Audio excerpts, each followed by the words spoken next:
In this tutorial, we're going to talk about the powerful advanced editing options inside of Perfect Black and White for iOS. I'm going to do this on an Apple iPad, but you can do this on an iPhone or an iPod Touch as well. Once you've loaded an image, or if you've taken an image in single shot mode, you'll start here in the regular edit view. This is the one that has all of the presets of the different effects at the bottom. And usually picking one of these presets is a great place to start, but you can also tune and adjust all of these presets as well. Or maybe you just want to take a frame off, for example. I'm going to start by picking a base preset that I want to adjust. I'm going to select, let's use minor in this case. There we go. Now I really like minor, except for me it has a little too much glow, and I'd like to add a border to it. So to go in and adjust those options, I'm going to click right down here on the Advanced Editing gear. And when I click here, it'll take us into Advanced Editing mode. At the bottom, there's a wheel where I can select which option I want to adjust. And there's actually quite a few of them. And I'm going to walk you through each one of these views so you can see how they work. The first one is for adjusting brightness. And in the middle, you'll see a big slider. If you move the slider to the left, the overall image will get darker. Or if I move it to the right, the overall image will get lighter.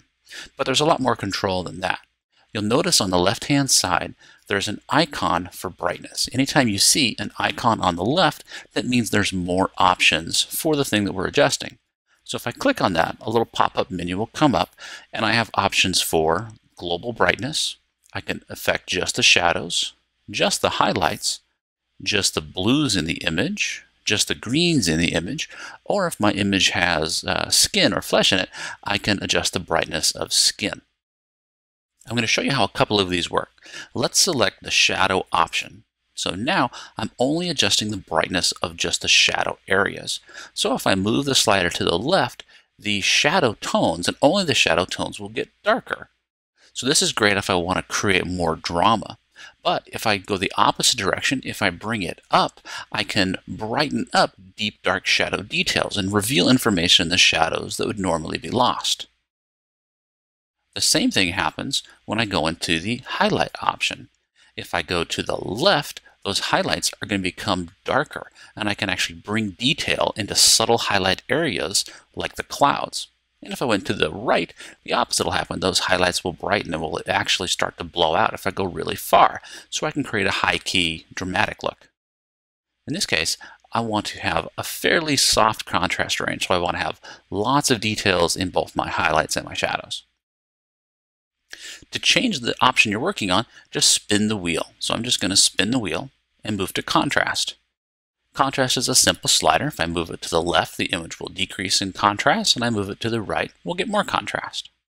Just adjust it to your taste. Let's move on to the next option, which is detail. Detail brings up the sharpness or the local contrast in the image. It'll bring up those small details and make it very crisp. The next option is the color filter. Now this isn't the color of the image, this is what it would look like if you were taking an image with black and white film on your camera and you put one of these colored filters over the lens. I'm going to start by selecting the None option to the left. And this gives a very natural rendition of the tones based on color. And if I click and hold on the image, we can actually see the original color image. And when I let go, it'll go back to our processed black and white image. So you can see there's not a huge difference in the tonality based on color. But as I select different filters, different parts of the image are going to become lighter or darker. For example, if I select a green filter, anything that's green in our image will become lighter, and anything that's the opposite of green, anything that's magenta in the spectrum, will get darker. So you can see there was a slight shift using the green filter, but as I use either the yellow or the red or the orange filter, the sky will become even darker. So if I grab the red filter, you'll notice how the sky became much more dramatic. The far right-hand filter is actually an infrared preset, and this will make the sky a deep black and will make anything that's green much brighter. There we go. Let's use that infrared option. Let's move to our next option, which is film grain.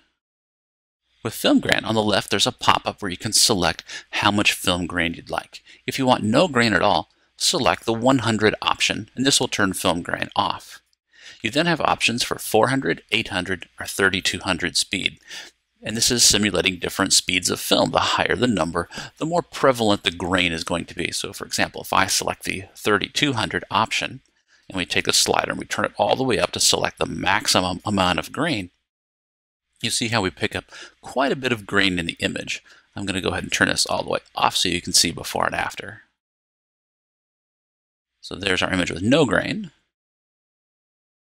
and our image with lots of grain. I kind of want something in the middle. I want to have a little bit of subtle grain. So I'm going to go for the middle. The next option is for soft focus. On the left in the options, the top option turns the soft focus off. The next two options are for either a light soft focus or a dark soft focus. A light soft focus is going to add a little bit of diffusion, and it's going to lighten the image. This would be like if you were to put a soft focus filter over your camera lens. The next option, the dark soft focus, is more like putting diffusion over the enlarging lens. The image is going to be darker, and the dark colors are going to bleed, and the highlights are going to be crisp. And then the third option is a contrast blur, or a contrast soft focus. And when I select this, it'll increase the contrast in the image just in those diffused areas. It's a great way to add drama to things like the sky. There we go. The next option is for the toner, and this is actually the color of the image.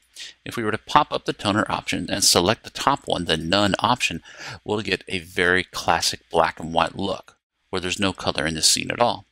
But you also have the option to select from a wide range of toners that simulate the type of toners you'd use in the darkroom. I'm going to use a coffee toner, and with a slider we can control how strong that tone is. I'm going to go with just a subtle little bit of warmth. There we go. Two more options in here.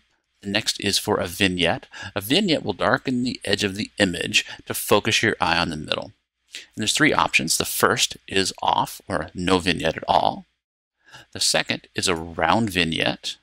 And as we adjust the slider up, you'll see how the edges of the image get darker in a round shape. And if I change this from round to square, it'll now darken equally all the way around the edge of the image. And then our last option are borders. And you can turn borders on and off simply by selecting the border you'd like to add. I'm going to add kind of an emulsion looking border. There we go. That looks pretty cool. Now you can close this strip so you can actually see what the border looks like all the way around your image. Just swipe down to close that drawer and you can see the entire border. If you want to change it, just bring the border back up and select a different one to use. If you don't want any border at all, just select the first one, which is the none option. I want to go with kind of an antique film edge. Now we can save this as a preset so we can use it over and over again by clicking the Save Preset button up here in the upper right-hand corner. Just tap the button and give it a name. I'm going to call this one Warmth. When you're happy with your settings, just click the Done button in the upper left-hand corner. And now return back to the main edit view where you can use the Save and Share options to save or share your image. You'll notice the preset that we created, Warmth, is added to the end of our presets, and I can now select that at any time, even in the live camera view.